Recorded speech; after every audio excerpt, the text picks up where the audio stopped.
What's happening, family? Not sure what you did in the weekend, but this is where I was. At the football, New Zealand Good Iron team, the Iron Blacks, took on Australia in the Trans-Tasman Festival of Football out of Truss Arena. Oh my days, what a game. They got up 36-33. History is made. So cool to be there. I got to sit down with the general manager for New Zealand American football.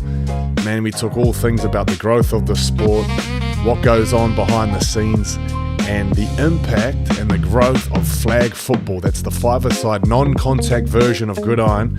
It is exploding in New Zealand. It is growing in the schools, it's growing in the clubs, and it's going to the Olympics. I don't know if you knew that, but New Zealand could have a team going to the Olympics for flag football. Non-contact? I'm 35 years old. I might be dusting off the boots for that one. Thank you to the team for hooking me up with this t-shirt, and thank you to Russell for your time, the general manager of the New Zealand Football Federation. Just smells like victory. Up the Iron Blacks. Yeah.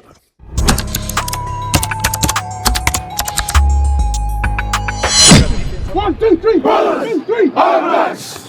Return. Okay, return. I'll just start from the top. What's your name? What is your role? Russell McConnochie, General Manager. We don't have a CEO. The CEO is a title that says a whole lot of other things. I get to do everything. Okay. Like deliver the pizza. Nice, Not precious about the role. Yeah. The job just needs to be done. How long have you been doing this job? This is the 9th year. So it started in 2017. Okay. It's been a journey. What was it like when you started? It was a sport that was sitting there, probably not growing hugely. A lot of active clubs in Auckland playing tackle, some in Wellington and some in Christchurch. But you need numbers for tackle. Yeah. You need numbers of coaches, you need gear, you need numbers of officials. So the barriers are there. What has changed since I started is flag football for the non-contact version, which is 5 on the field, smaller field, 20-minute halves, and it's really just the skills game, not the big guys. So you're using flags like Ripper Rugby. That has grown worldwide. So three things, they enjoyed that. That was good because there's a certain amount of resistance to it because it's a different form of football, usually. And then the NFL decided to deliver to schools worldwide, so they were here.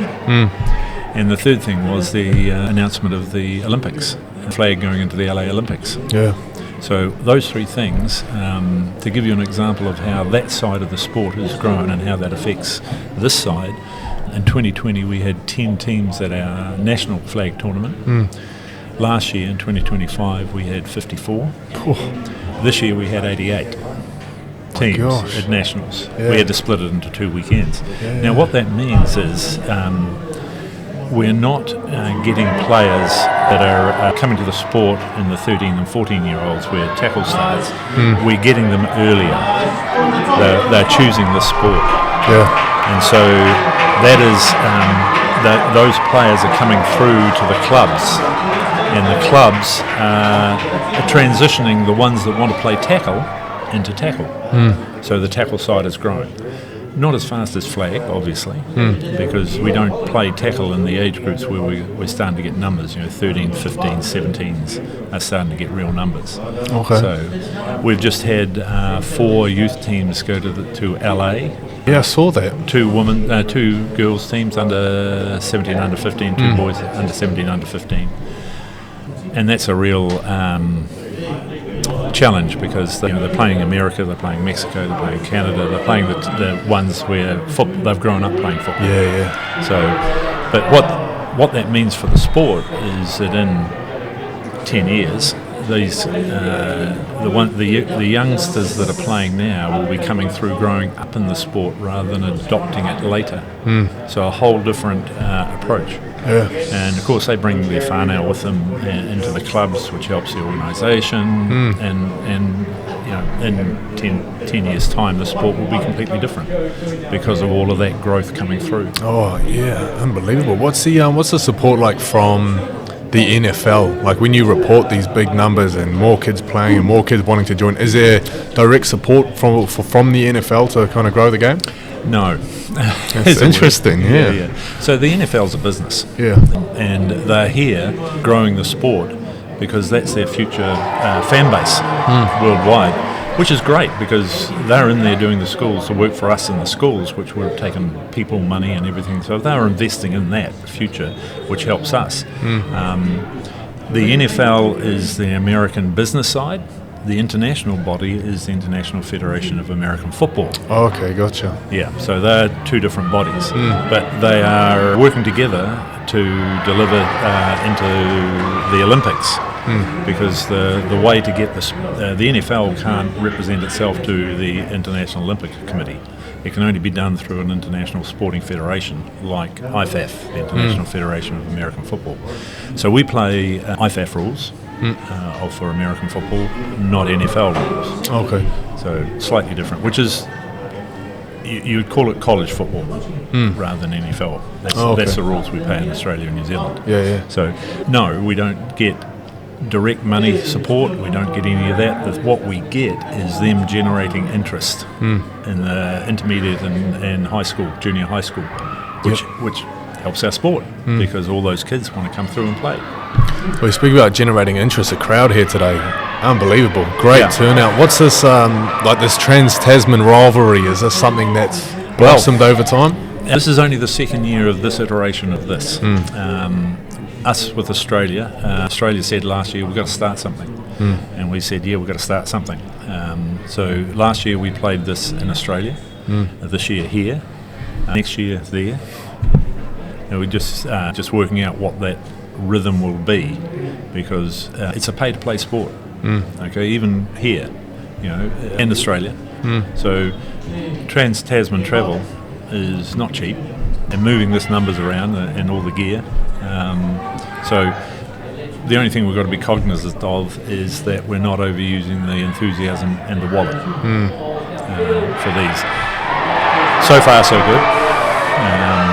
Because it's not just this game on, you've had the 16s today, you've had the 18s, of course. Yeah. There's a lot of people to be moving around. Yeah. 147 odd Australians and 120 odd Kiwis plus a whole lot more. Friends and fun. Now, obviously, the crowd is great, and it's great to have a venue like this where we've got stands. Yeah. Hard to find in the middle of a rugby season. Yeah, I could imagine. Mate, what's the, obviously you put a lot of time into this. You could be putting your time into soccer or basketball. What is it about this sport in particular that gets you fired up? Well, from a personal point of view, any sport is good. What's different about this? American football is the fourth most consumed sport in New Zealand. You go to a school, everybody knows it. Not everybody, but most children know about American football. It's on the TV. What's different about it? It's not rugby. It's got the gear. You're throwing the ball forward. There's all kinds of iterations like that are different. And of course, when the kids see it, they want to play it. All right? So that is the really cool thing about that. The other thing is there's something about putting on all the gear, the helmet and the pads. It's like putting on the armour and going out to war. All right? And if you're competitive, that's what you want to do. So that's what's exciting about it, is it's different, it's fast, it's explosive, it's rugged. Where could you see this thing in 10 years? I see, if you want the real optimistic, tens of thousands of players playing flag. I'd like to see more than 50. If I think big and go 10 years out, somewhere between 50 and 100,000 players playing flag in leagues like perhaps touches now. And so that's the beginning, and it's also the middle and the end, because in our flag environment, our masters, which we call legends because they are, is growing. Yeah. So they don't necessarily want to put on that gear. So what that will mean is that the numbers coming through will grow this. All right, where this will go is I'd like to see tackle come back to Wellington, where it's stopped a little bit. I'd like to see come back to Christchurch. But it may be that the form of that in some of those areas is not 11-man. So on the international side of things, there's a project within NZAFF, the international body, for tackle football, because obviously running an international tackle football takes time, because you've really got to have 3 to 5 days between games. Yeah. And so you can't have 20 teams. You can't do a Rugby World Cup style thing, because you're dealing with not only the professional players, you're dealing with the weekend warriors like these guys. All right, and they've got to take time off work and they've got to spend money. So it's a little bit. So the project looks like, can we do something like a 7-man on a smaller field with a shorter time, so that we can play more games in a weekend or a week, and you can do an international because you can cycle the game schedule in a tightened format. That is only just on the drawing board right now. In fact, one of our clubs is trialling that here for the international body. Okay. The Tauranga Tridents, who have all of the tackle equipment, but they don't have enough big men. And so they want to try this new rule set to see how it works for them. And if it works for them, they'll try and get some of the other regions who are small to take it on and then have competition. So the growth this will grow, but it may also mean growth in a different format for tackle. Yeah. So there is a lot of opportunity, and it all to be honest, our biggest problems are to do with growth. What a problem! Growing too fast is a good problem. Well, it's still problems, but they're generally positive problems. Yeah. And there's a lot of positivity in our clubs, because they can see the growth, they can see the tackle growth, they can see the flag growth, they can see people coming through the clubs. Yeah. Well, it's you mentioned bringing it back to Wellington, bringing it back to Christchurch. There's a big shiny new stadium down there that I think would be perfect for a game of this, mate. But I thank you for your time today. It was awesome. Thank you for your time. Yeah, really appreciate it.